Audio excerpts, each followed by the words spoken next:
You're listening to Season 11 of Mobile Suit Breakdown, a weekly podcast covering the entirety of sci-fi mega franchise Mobile Suit Gundam from 1979 to today.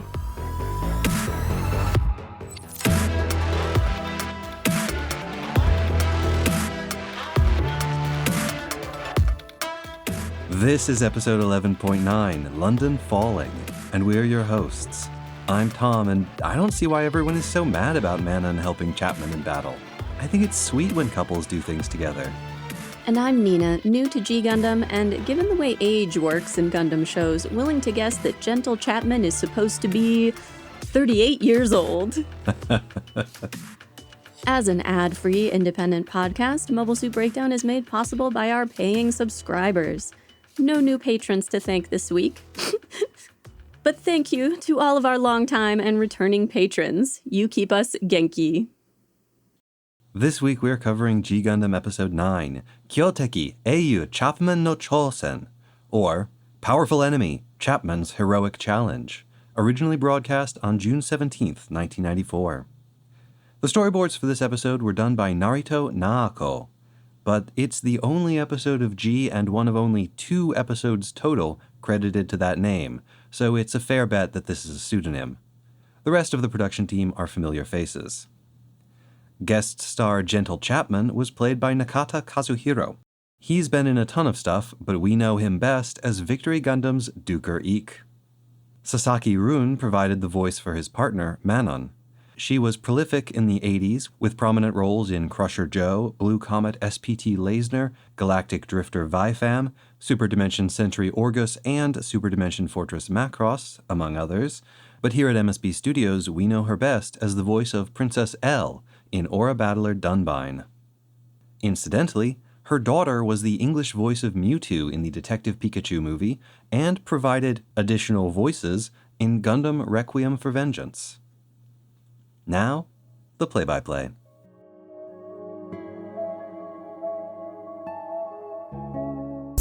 Good evening, Gundam Fight fans throughout space and around the globe. This is GSPN, and you're watching Fight Central, the source for in-depth Gundam Fight news and analysis. The recent draw between 3-time Gundam Fight champion Neo England's Gentle Chapman and Neo France's George Desand continues to fuel rumors and speculation. Though the John Bull Gundam had the Rose Gundam on the ropes, Chapman was unable to finish his opponent, failing to destroy the Rose Gundam's head, even at near point-blank range. Was it an illness? Injury? Is the veteran fighter losing his nerve? Anonymous sources describe Chapman taking considerable amounts of medication, but what that medication is or what it treats remains unclear. Neo England's Gundam Fight team and Chapman's personal staff did not respond to requests for comment. Chapman has been at the center of multiple suspicious circumstances and conspiracy theories this Gundam fight. Multiple eyewitnesses have claimed they have evidence of rules violations, specifically that other mobile fighters in the vicinity may be supporting the John Bull Gundam. And what about the dense fog that has appeared out of nowhere for each of Chapman's fights? Is he a savvy competitor taking advantage of his knowledge of the local weather, or is there something more sinister at work? Gundam Fight officials are investigating reports of interference, and we've reached out to local weather experts about the fog. We'll have their report on the hour. In the meantime, the Gundam Fight continues. Neo Japan's Domon Kashu has arrived in England for his next bout. Things seem remarkably cordial between the two competitors. They went out together for a night of gambling at a local casino, and Neo England's Gundam Fight team put the Neo Japan team up in their opulent London house. In keeping with Chapman's reputation for dignity and decorum, he then invited Kashu and his team for pre-bout refreshments, hosting tea at the Chapman family manor just outside the city. Still, in the end, there will be a winner and a loser, and these two will fight with everything they have. Our producers are telling me that the fight has begun. We interrupt this program to take you to our live correspondent in London. Take it away, Tim. Thanks, Nona. In their opening clash among the ruins of Old London, the John Bull Gundam and Shining Gundam appear evenly matched, testing each other's strength. Oh, and the Shining Gundam takes an uppercut to the chin from the butt of the John Bull's long beam rifle. But Kashu recovers quickly, ducking under a haymaker and landing a brutal kick to the body. The John Bull Gundam is knocked off its feet. The The Shining Gundam now moves in to press the advantage. I can't believe it. The thick fog is back. Our camera crew will do their best to get a good angle on the fight while we wait for the fog to clear. Here on the ground, we can only hear the fight. Explosions, shots, the crash of mobile fighters into buildings and into each other, but have no way to tell what is happening between these two opponents. Civilians fleeing the scene are describing multiple identical mobile fighters that do not match the description of the Shining Gundam or the John Bull Gundam, but who can be certain of what they're seeing with such poor visibility? One even claimed to have seen the Rose Gundam, though we here at GSPN and Fight Central know that George Desand is recovering from injuries sustained in his last battle. More shots now, and what looks like... yes, muzzle flashes. And there's... oh, I don't know if you heard that, folks, but there was just a huge crash. The ground shook beneath our feet. I think one of the Gundam fighters must have fallen. Things have gone strangely quiet now, and... whoa! A pale green light is shining through the fog. Could this be the now famous Shining Finger attack? There's another earth-moving crash, and the light has faded. We're gonna try to get closer to the action. Bear with us, folks. The fog has begun to dissipate. We can just make out a headless mobile suit on the ground, and... it's the John Bull Gundam. Yes, Domon Kashu and Neo Japan have won this fight. Gentle Chapman has been removed from his mobile fighter and is laying on the ground, held by his wife. No reports yet on his physical condition, but one thing is certain. This marks the end of Neo England's ambitions in the 13th Gundam fight. Back to you, Nona.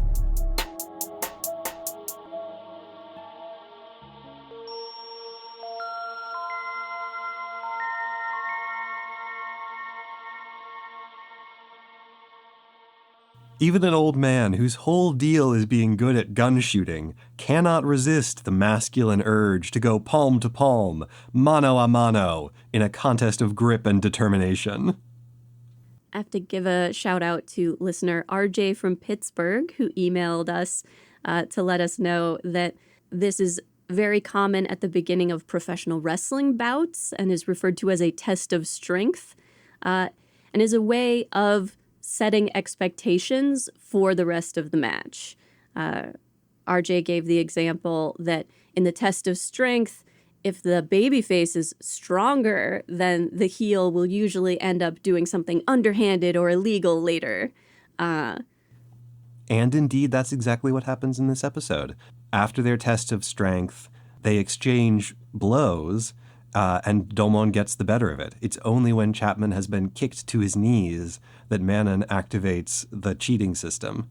And on the other hand, if the heel is stronger in the test of strength, it shows that they're this, force of nature that the babyface will have to overcome with intelligence and skill, which I believe is what happens in the first fight with Argo. Yep. So thank you very much, RJ. I know we're going to need to do a lot of research on professional wrestling at some point, but it's so big a topic that figuring out how to carve it up into pieces we can manage week to week is a bit tricky. But we will be talking more about that, certainly, as the season goes on. Oh, man, this was such a good episode.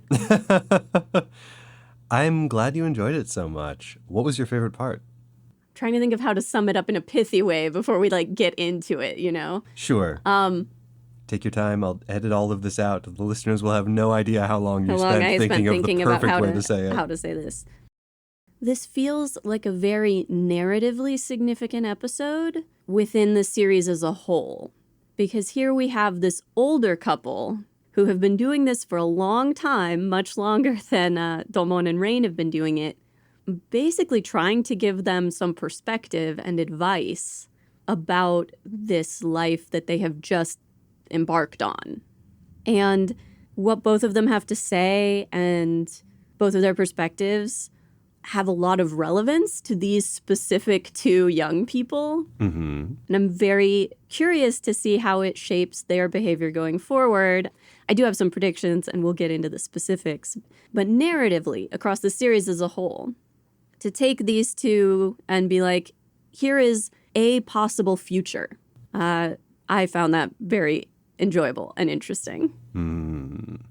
Wow, it took you no time at all to come up with all of that. Hey, Turn to camera, wink. How would you sum up your favorite thing about this episode, or did you not like it? The John Bull Gundam is really cool.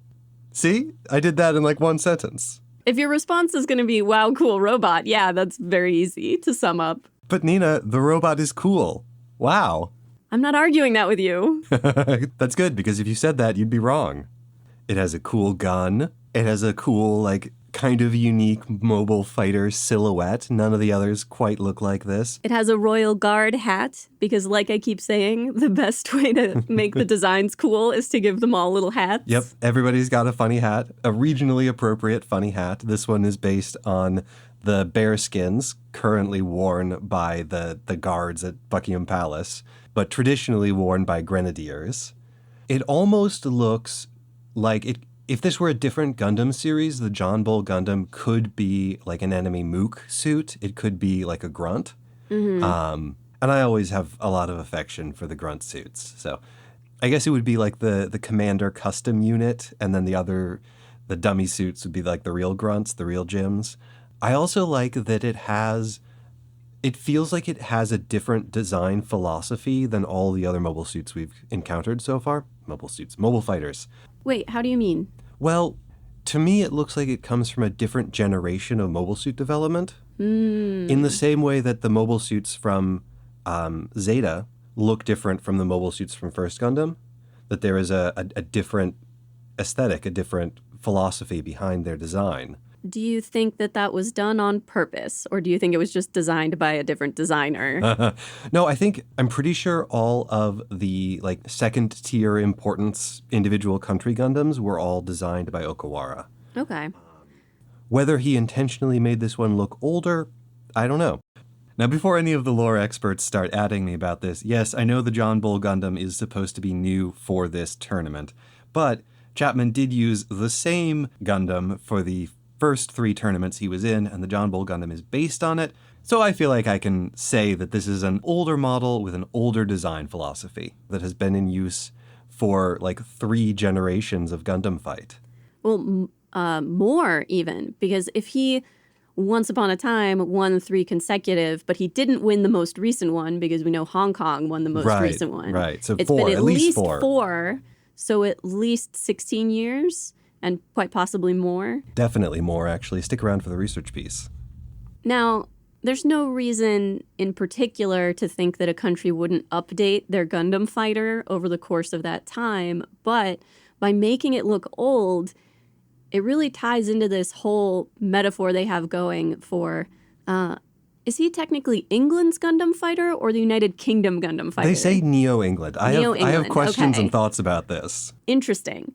But it's basically all a metaphor for England's role on the world stage, right? Mm-hmm. That they're clinging to their past, that they used to be so dominant and used to run the world, but now they're surrounded by all their old laurels and like kind of unwilling to let it go, but they also just don't have that kind of power in the world anymore. The depiction of London here is consciously echoing the depiction of Rome in the first episode. This is a city of ghosts. This is a city of ruins and remembered glories. I did really love London has this reputation for really dense fog, but the really dense fog that London used to get was because of industrialization. It was because of burning coal, both in factories and to warm people's homes.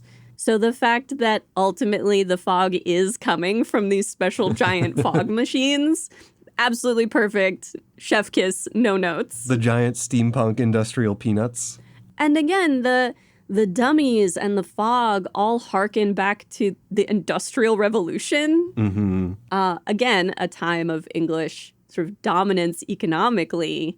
But at this point, an awfully long time ago. Long past, yeah.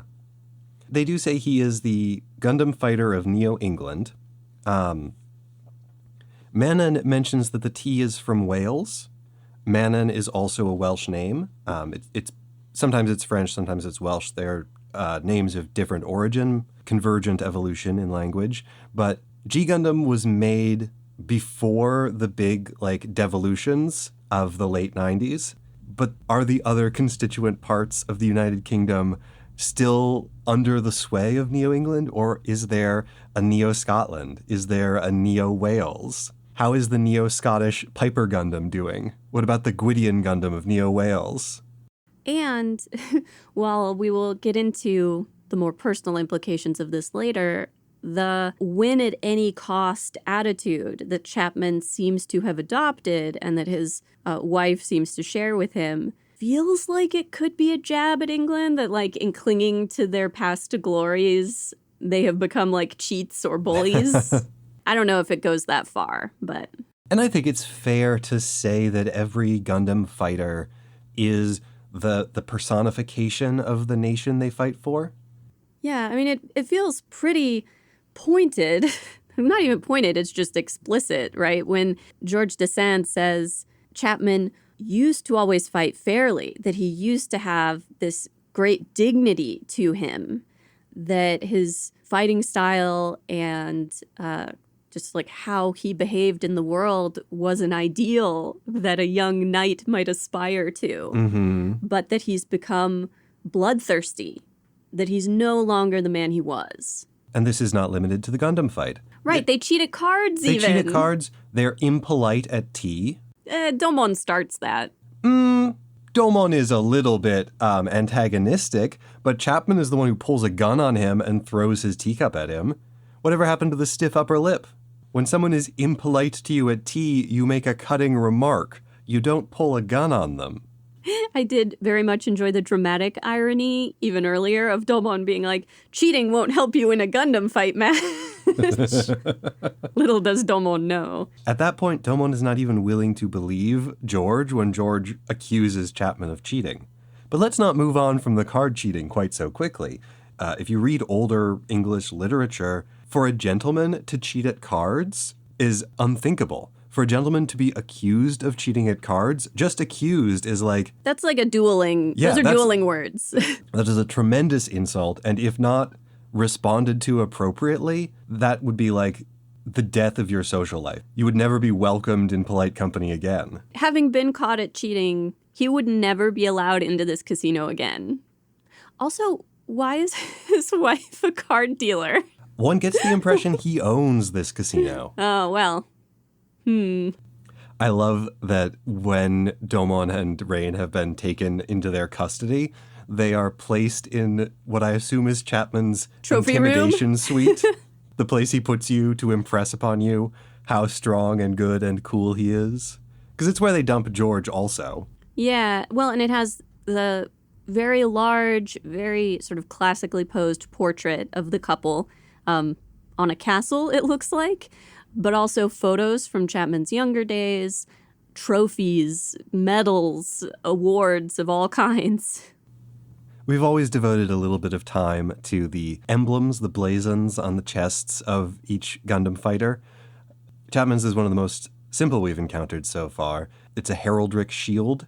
For all the heraldry fans out there, this is Party Per Bend Sinister or and Vert.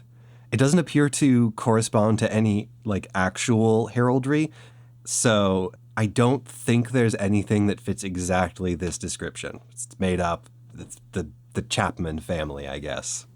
Speaking of design in the episode, I appreciate that they get very clever with how they use their animation resources, which is to say, there are a lot of scenes that are just pans over a still or other more sort of simplified scenes. And then there are moments that are gorgeous. There were moments where if you're watching closely, you'll just go, wow, that looked incredible. That looks so good. But it's not the whole episode because they can't afford it. They don't have the time or the animators to do that. There's a repeated motif of characters superimposed in front of gigantic images in the background. Chapman with the John Bull Gundam in the background, or there's one that's really striking of Manon with just Chapman's face, massive, towering behind her. What could this mean? This small, proud woman overshadowed by the massive presence of her warrior husband. Or not even overshadowed, more like... dominated? No, it's to the extent that he has devoted his life to the Gundam fight, to the John Bull Gundam. She has devoted her life to him. Mm-hmm. As his self is small in the shadow of the John Bull Gundam, she has made herself small in the shadow of Gentle Chapman. Your choice of words really feels like it's emphasizing to me like a disempowering of her. Whereas I think her conversation with Rain, and this is so good, they cut from the fight to this control room. And the sound design changes. I don't know if you noticed. It goes from all the big, loud explosions, crashing, crumbling buildings, shooting, whatever, to very quiet, but with these little, like, electronic, like, beeps and squeaks in the background. Bloops. But in effect, what Manon says to Rain is, this is who my husband is. I have accepted that he is who he is. Yes, he is selfish. Yes, he is going to fight to the death, regardless of what that does to me, his wife. But I made my decision to support him. Mm-hmm. I decided that that was what I was going to do. It really feels like she's telling Rain, Domon is not going to change. Domon is who he is. You need to decide for yourself what you want to do, what you can live with, and act accordingly. But accept that this is who he is. Accept that he is not going to stop being this way, even though it hurts you, even though you hate it. I would say that she's decided her desire to be with Gentle Chapman and to support him is greater than her desire to try to save him or protect him. But how do you square that with the visual imagery we're talking about, with the small figure against the larger one? Well, because for both Chapman and his wife, at a certain point it no longer felt like a decision to them. At a certain point it felt like a curse. And I think they're wrong. You can always change your mind, and it is never too late to change your life. But he talks about how, like, young people have all these options. A young person can go out and do anything. He's like, me, I've been fighting my whole life. What else am I going to do? Mm-hmm. She's been with this man her whole adult life. What else is she going to do? They've made choices, but they also feel trapped by those choices. And they bring up a couple different reasons why Chapman feels stuck. First, Chapman mentions, by the time you realize there will always be someone stronger than you, it's too late. Which kind of sounds like he's saying no amount of winning is ever enough. No amount of winning will ever satisfy you. There's no point at which you win completely and you're done, you know? Mm-hmm. But at the same time, his wife, in what feels like a callback to older Gundams, describes him as, like, covered in the scent of gunpowder, that, like, the scent of battle will never leave him. Mm-hmm. And he talks about it as though he would maybe like to give up this life but can't. And that's a super old narrative that shows up in Westerns, that shows up in samurai movies, of the, like, really great, really dominant fighter who's tired of the bloodshed and wants to give it up, but they have such a reputation, all these young guys keep coming after them to prove themselves. Like, all these young guys want to be the person to take out the famous gunslinger, the famous Ronin. Throughout the early portion of the episode, really up until the conclusion, Chapman and Manon are presented as not exactly ideal, but as a very compatible partnership. They understand each other. They understand what the other one wants. They communicate without saying a word, just look at each other, and the other one knows. And they are collaborating in this project of winning the Gundam fight. But as the episode develops, it becomes increasingly clear that they are missing something about the other one. Most obviously, Manon is wrong that Chapman doesn't know about all of her machinations. He reveals at the end that he's been aware the whole time that the fog and the dummies were her handiwork, and that he was willing to accept it for the sake of the advantage it gave him in battle. And what becomes clear about Chapman is that while I think Manon believes he is addicted to the fight and addicted to winning, actually Chapman is terrified of losing. The difference is very important. Throughout the episode, Chapman dwells on this idea that where there is a winner, there must be a loser. He's always thinking about the loser. When he's talking to Domon later, he dwells on the losers, the weak, being left in the mud. He dwells on the humiliation. Domon picks this out. A couple of times in the episode, Domon repeats, "Oh, I don't like to think about what might happen if I lose. That's not a consideration for me. I'm just thinking about what I need to do to win." Domon has not yet developed this terror of losing. When Chapman talks about how, as a young person, all you need to do is fix your mind on what you want and then run towards it as fast as you can, he envies the fact that young people just focus on the victory and don't think about what will happen if they lose. Young people have greater risk tolerance because they have time to recover. The older you get, the less time you have to fix things if things go wrong. And related to that terror of losing that you mentioned, at the end, Chapman expresses that he feels intense pressure as a Gundam fighter, that he has to maintain this image of invincibility for the public. And maybe in his case that's true, but we've seen that that's not true in the case of, say, Chibody. When he lost, the crowd was cheering for him to get back up and keep fighting. Yet Chapman feels like anything that tarnishes his invincible reputation means the public won't love him anymore. He doesn't seem to care about the public loving him so much. He almost talks about it as though, like, I'm doing the public a favor by appearing invincible and being this hero for them. I'll be letting them down if I lose. That he is an emotional support champion. Whether literally true or not, narratively, Chapman has not been defeated until this moment. And is it really as bad as he worried it would be? He almost seems relieved. He is relieved. He's the one who's like, you have something to fight for too, don't you? So go on, take me out of the competition. Not for the first time, defeat for a Gundam fighter is freedom. Because the fight is a cage. Even when the defeat is not total, like when Domon fights to a draw with Argo, it literally results in Argo's freedom from the prison. Speaking of being liberated by defeat, and the opposite, Rain gets kidnapped again. Yeah. Actually, let's go through the episodes and count up the kidnappings, because kidnapping is now perhaps the dominant theme of G Gundam thus far. Episode 1, Rome, the little girl gets kidnapped. Episode 2, New York, Bunny gets kidnapped. Yep. Episode 3, China, Domon gets captured, not really kidnapped. Do we count Rain being taken hostage by the two monks a kidnapping? Yes. Okay. So we're 3 episodes in? We're 3 for 3 on kidnappings. 1 Rain kidnapping. Episode 4, Paris. The fake kidnapping of the princess. Fake kidnapping, I think this counts. She kidnaps herself, but I think it counts.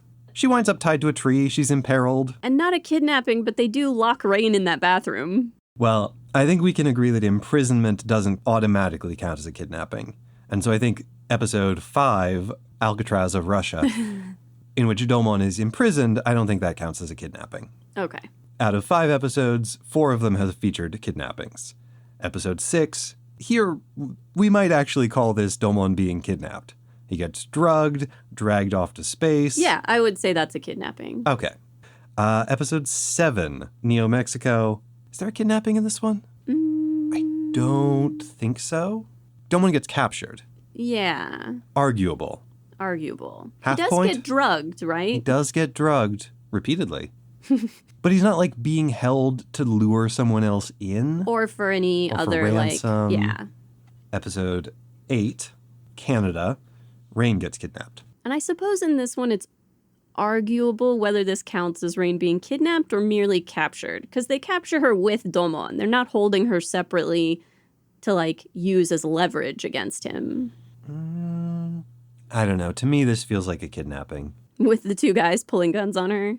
No, her being knocked out by a punch to the solar plexus and dragged to Manon's secret underground Brit cave. So that she can't interfere with Manon's interference. I thought this was a bit of a change from how Rain has behaved and her characterization in previous episodes. She's still as competent and intelligent as she always was, but she's playing the goofy anime girl. There's a little play of that. when the guys pull the guns on her and she practically does the little, like, fingers to head, tongue sticking out, like, oh, silly old me. Eto bleh. Tripping so that she can grab that pill and see what it is. That one at least is a put on. That one is a charade.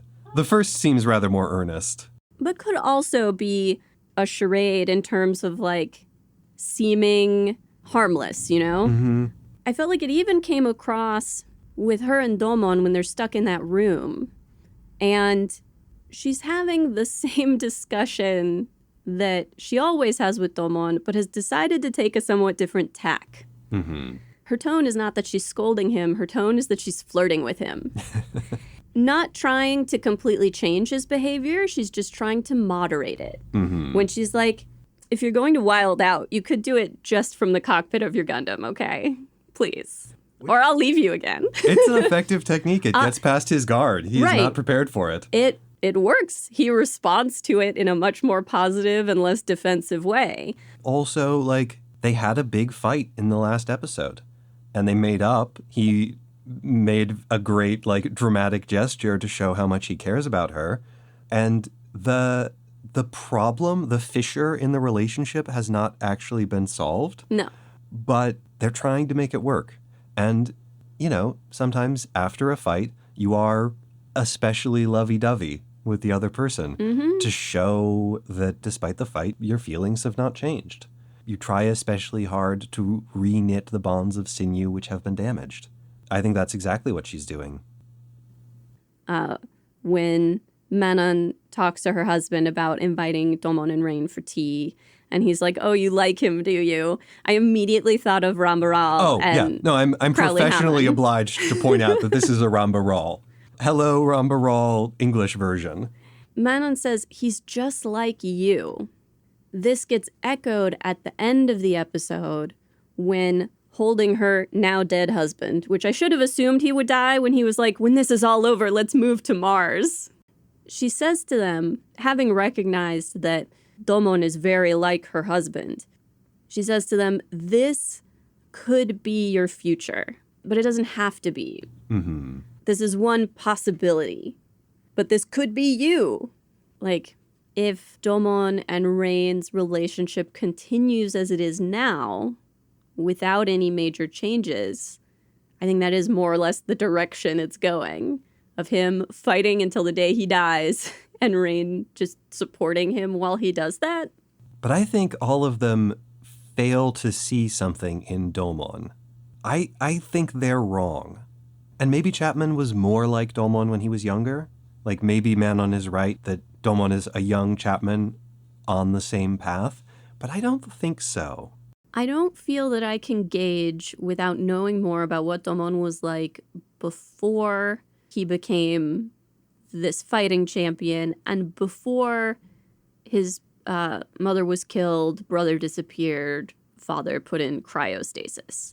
Because one way of looking at Domon's personality in this show is that he's like this because he's on this mission of vengeance. And that when that gets resolved, his reason for fighting will go away. But at the same time, he was already a fighting champion, just not the Gundam fighter. Mm-hmm. So, I don't know. Yeah, I mean, Domon doesn't seem to have the terror of defeat. But maybe that's just youth. Maybe that's how Chapman was as a young fighter. We're told by George that Chapman used to be, like, the ideal Gundam fight hero. And certainly all the young fighters seem to look up to him. And I guess that's what lingers about the episode. The feeling that, no, Domon wouldn't be like that, couldn't be like that. Look how different they are. But time changes all of us. Maybe the gentle path of Chapman does lie before Domon. It's certainly not difficult to imagine Rain, with all of her gadgets and cleverness and devotion to Domon, being willing to make the kind of compromises that Manon has made. And even if the Domon of before would never have stooped to those tricks and is not particularly bloodthirsty and wouldn't want to fight like this, who can predict how this Gundam fight will change him? I think there's an obvious comparison to be drawn between Chapman's use of stimulants and performance-enhancing drugs in sports, and that an athlete who is getting older, an athlete whose championship-winning years are perhaps behind them, might feel significant pressure to keep competing and to do anything they can to keep themselves competitive even as time wears on. Well, stay tuned for the research after this. One of the things that strikes me about Chapman and about all of his arguments about a winner and a loser, and by the time you realize there's always someone stronger, it's too late, et cetera, is that he is ignoring the possibility of teamwork. Yes, there will always be someone stronger than you, but if you band together with a bunch of other people to accomplish your goals, you can defeat even the strongest person, or Gundam. I don't know. That sounds like a violation of the Gundam Fight international regulations. To quote a favorite movie of mine, and you're going to have to bleep me, the regulations.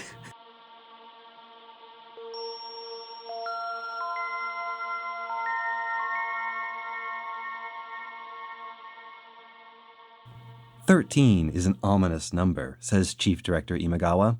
"It presages disaster, just like Apollo 13, he adds. It was for that reason he wanted to make this the 13th Gundam fight.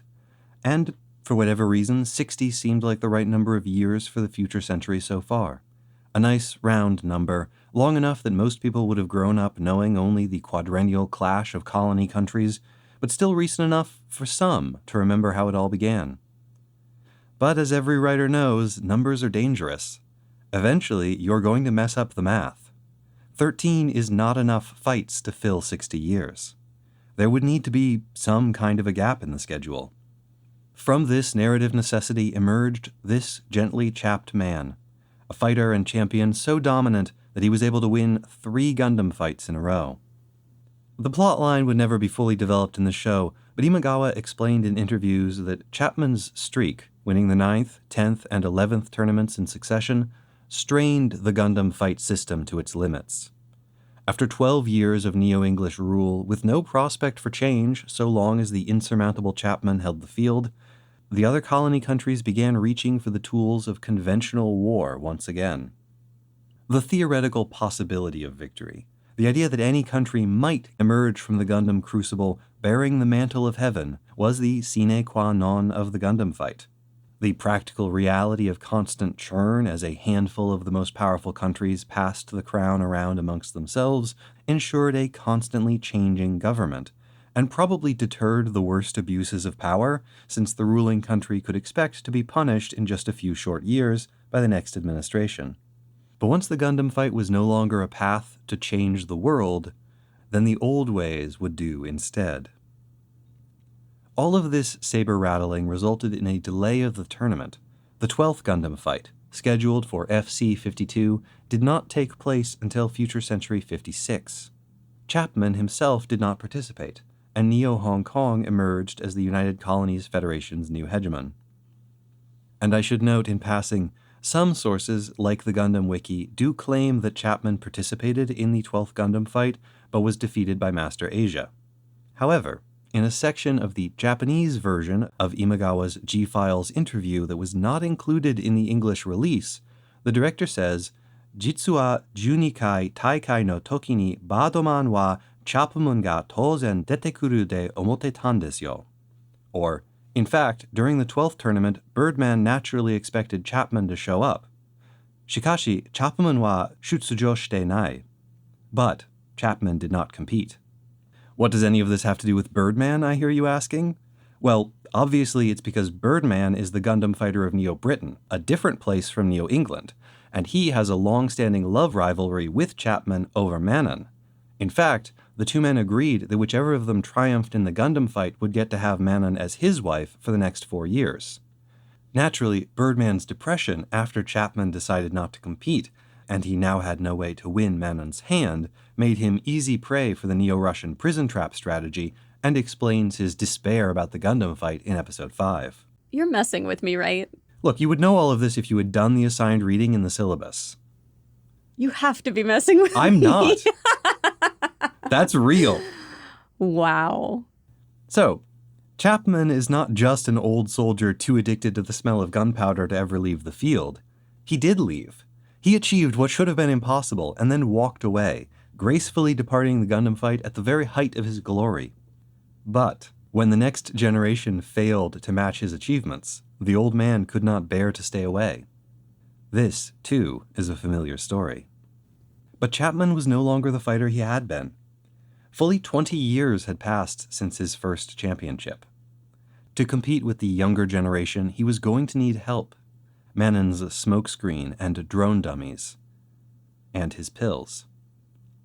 Obviously, human enhancement science and the mysterious medicines that suppress its side effects are nothing new to the Gundam series. If you accept our idea that superhuman fighting skill is G Gundam's version of new-type perception, then you could fairly say Chapman is our first cyber fighter. But the way his pills are handled in this episode clearly draws from what was then a relatively new awareness of the role of performance-enhancing drugs in the sports world. The death of a Danish cyclist at the 1960 Olympics, officially attributed to heat stroke, but which many at the time believed was due to an amphetamine-like drug administered by his coach, had led to the introduction of drug testing at the Games. And throughout the 70s and 80s, it was an open secret that the East German government was systematically doping its athletes. But the real scandal did not hit until 1988 and the Seoul Olympics. For years, a fierce rivalry had been brewing in the men's 100-meter sprint, among the most prestigious events at the Summer Games, between defending Olympic champion American runner Carl Lewis and Canadian Ben Johnson, 1987 world champion and world record holder. The two made for perfect rivals. Johnson was explosive off the blocks, while Lewis was at his best in the latter half of the race. Johnson was charming, well-liked, a ladies' man who came from humble origins and made a fortune in endorsements. Though he had been born in Jamaica and struggled with racism in Canada, the country eagerly embraced him once he became a star. Lewis, on the other hand, was considered brash and arrogant, unpopular among the other athletes and sports media. He was widely suspected to be gay, a perception that probably cost him sponsorships from Nike and Coca-Cola. Lewis was also considered a sore loser. The first 8 times they had shared the track, Lewis had trounced Johnson, but the Canadian caught up fast, and between 85 and 87, Johnson beat his rival 5 times. That was when Lewis started making oblique accusations about steroid use in the sport. He wasn't naming Johnson outright, but it was fairly clear to everyone who he meant. But then Johnson started falling behind again. A series of hamstring injuries cost him months of training.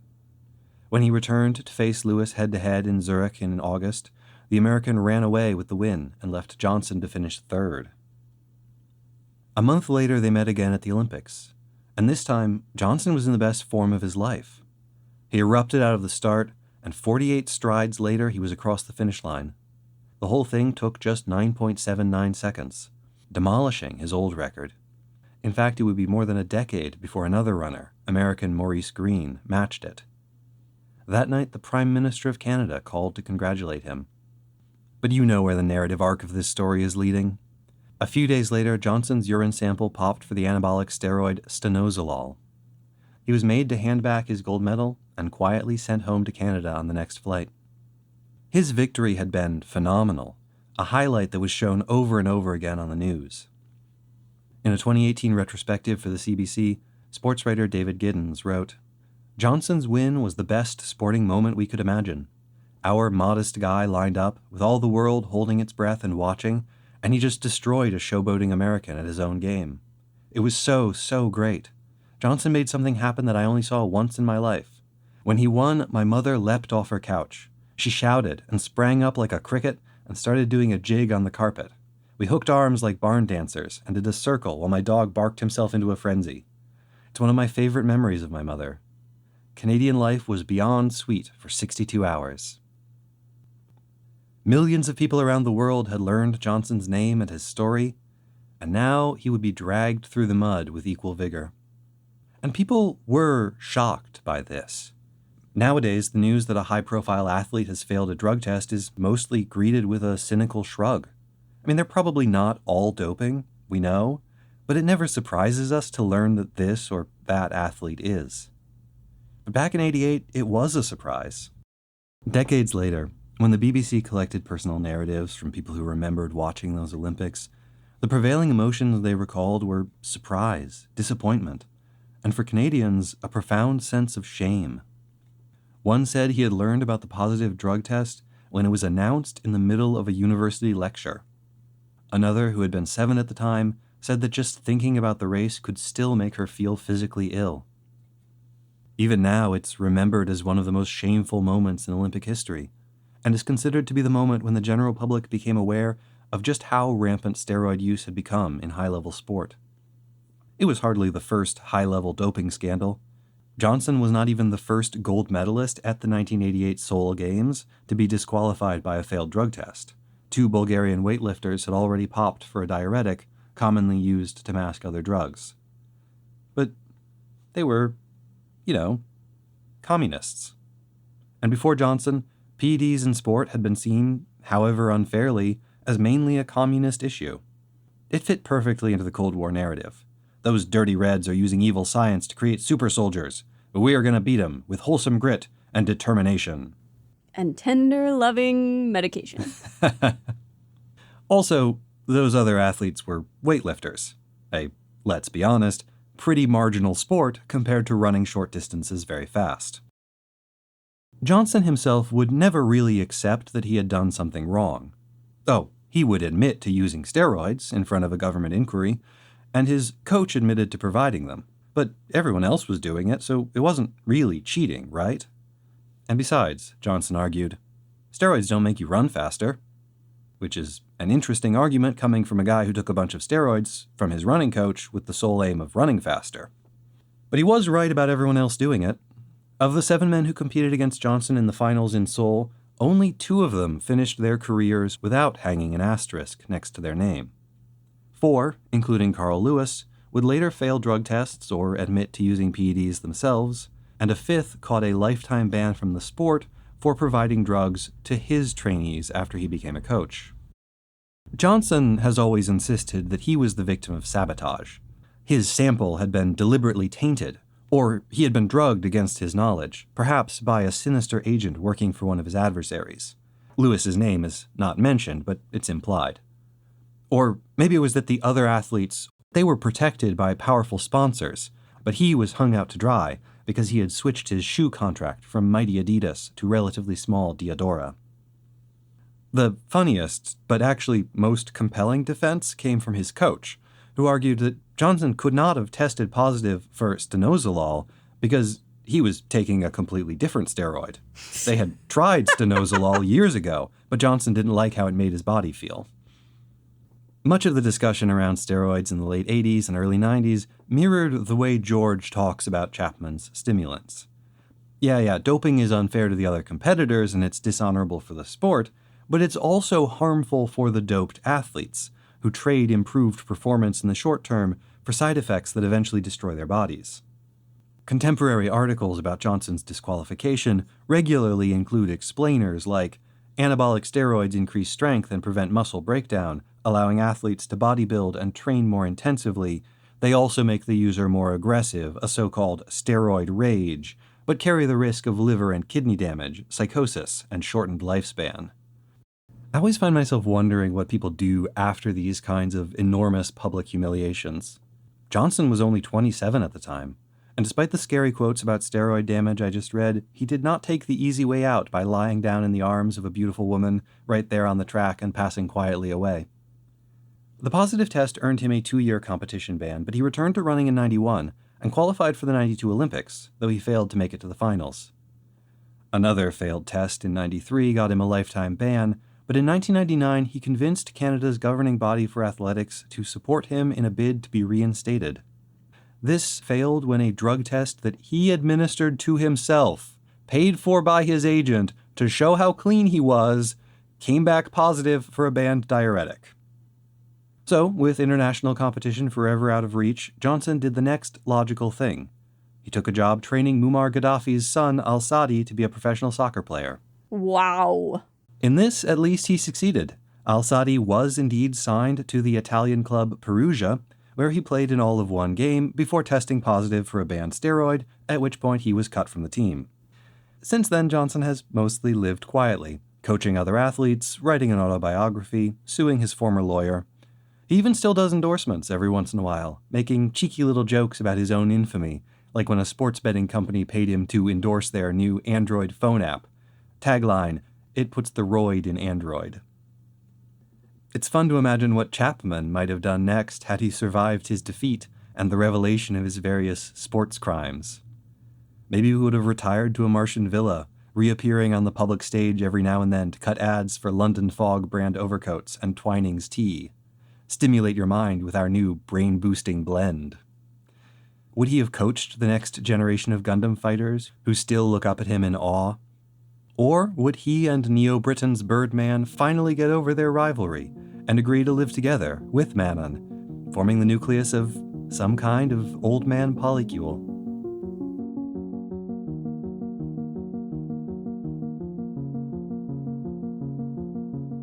Next time, we check in with Tom's History of Yugoslavia research. But after that, we are on to MSB episode 11.10, The Mummy Gundam Returns. We'll research and discuss G Gundam episode 10 and I Met a Gundam Fighter from an Antique Land.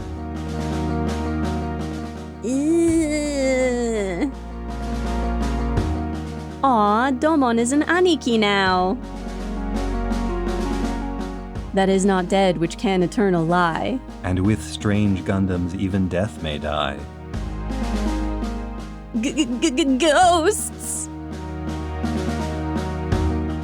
That kid definitely peed himself. Big O crossover episode.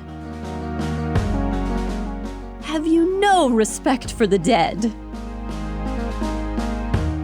Fire dragon type versus ground ghost type. Snake, a snake, ooh, it's a snake. Sandstorm by Darude. And You Cannot Kill Me in Any Way That Matters. Ready, go.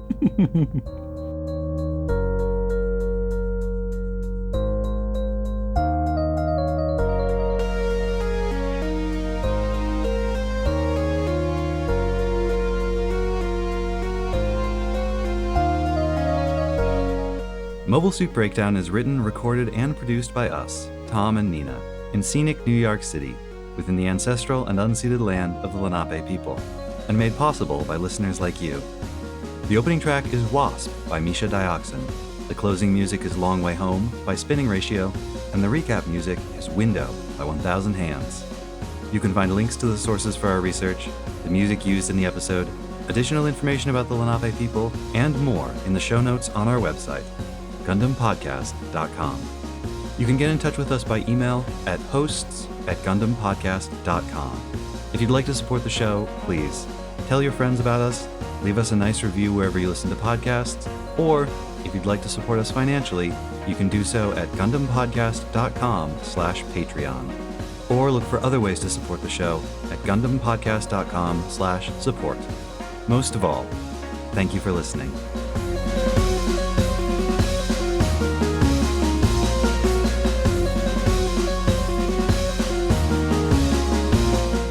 Roxanne is activated. Ooh, I think that's the name of the light board or the light board. The soundboard. The soundboard has a name now. Yeah. It only took 7 years, but we had to wait. We had to wait for the right name. We didn't have this for all 7 years. Oh, that's true. 6 years? No, 5? it was more. I don't remember when we got this, but it was not within the first 2 years, I don't think. Because initially we had one Blue Yeti between the two of us. Yes. And we actually recorded a fairly significant portion of season 1 that way. I think we got the SM58s for episode 13. I remember for whatever reason that episode 13 has a marked improvement in audio quality. And we got the red box first. Yeah. Well, because we needed that for the SM58s. Right, because we were running multiple mics. And then we went to the Rode mics, Rode Pod mic, I think is what the next generation was called. Yep. And I think my verdict on those is that they sound different from the SM58s, but not necessarily better. I mean, for all that we didn't know this at the time, there's a reason that everybody kind of loves SM58s and uses them a lot, and like they're cheap and they're cheap. They are they're durable. Is the thing. It's not that they sound good. It's that you could club a man to death with an SM58 and then still use it to record your song about clubbing a man to death, and it would sound just as good as before. Right. Well, and it sounds good for the price. Oh, for sure. Yeah, absolutely.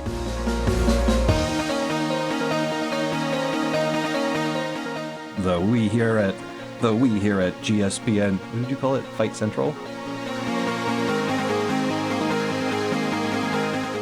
We don't have to get into it, but it's a little like War on Drugs style stuff. Mm-hmm. Like, they want it to be scary. Mm-hmm. So they're not entirely honest about it because they're too busy trying to scare everybody away from it. Mm-hmm. But also, back in the 70s and 80s, when steroid regimens were much more rudimentary, the problems were worse. Yeah. Like the East German women who were doped by their government for various sports reported all kinds of birth defects and other health problems. Really? Yeah.